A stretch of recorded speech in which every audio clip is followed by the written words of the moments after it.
Question of the week. I want to talk about, like preparing your body for class or whatever. I know I'm guilty of not stretching before class. What stretches do you recommend, sort of for the person coming in that hasn't been training or is training, and maybe they're injury or sore or whatever? What sort of stretches would you recommend for jiu-jitsu? I always prefer any kind of warm-up. Like for our class here, we do some type of dynamic warm-up where, as in like, we move according to how we're going to move during class. So any kind of warm-up like that. But if you get here early and you feel like you need to do some static stretching, which is probably, for the most part, not recommended because your muscles are going from like a rest position and you're kind of forcing it to be, you're trying to pull it apart when it's really like nice and tight from, not being loose. So I would try to do any kind of like quick warm up on your own that simulates what we do on the mat.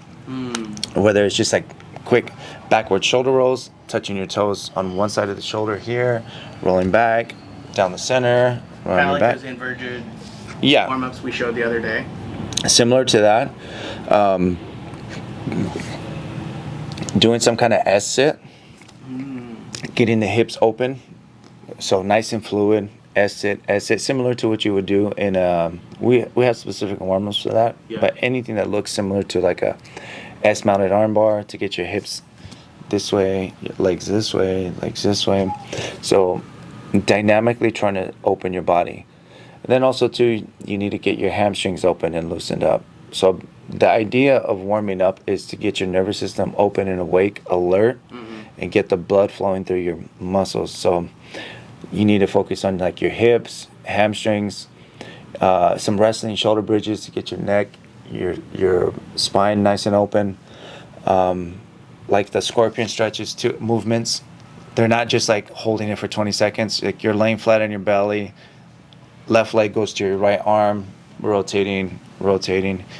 Anything that simulates movement in jiu-jitsu. So not so much a static stretch. Yeah, more of like a dynamic through movement, warm up through movement. Okay. And then at the end of the day, as soon as practice is done, when you're nice and hot and sweaty, that's where you get your static stretching in. That's why. Can I ask why would you recommend stretching after as opposed to before? Because what happens is like you can stretch before, but most physical therapists try to, your body's not warmed up right. It's not loose. The muscles don't have all the blood flowing through your body. Granted, there's not too much flow through the ligaments in your body because they don't get blood flow like muscles.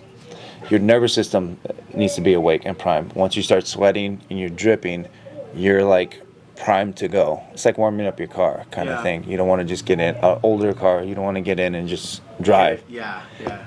So that's why you see all the old school cars. Warm it up, let it sit for 10 minutes. Same thing.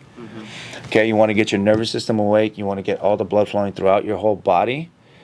Okay, loosened up, and then you go into your drilling and stuff like that. And then at the end, once your body's nice and loose, you start to open up. By that point, you're already like, full blown, warmed up, ready to go. Then you stretch because your muscles are, by the end of class, your muscles are already relaxed, been through, fights and stuff like that. And if they tighten up because you're a little injured or something, then you take your time and, stretch those areas that you feel you need, your back, your hips. Because that's when your body's the most relaxed. When you're coming in from work, whether you drive, sit at a desk a lot, your body is pretty tight. Are you telling me I've been stretching wrong this whole time? The whole time. So that's why we prefer dynamic warm-ups versus static stretching. Then at the end of class, you do your static stretching. Once your body's nice and loose, you're open, your hips are a little bit more loose, and then get into those deeper stretches. Yep. Cool. Thanks, Coach. Yep.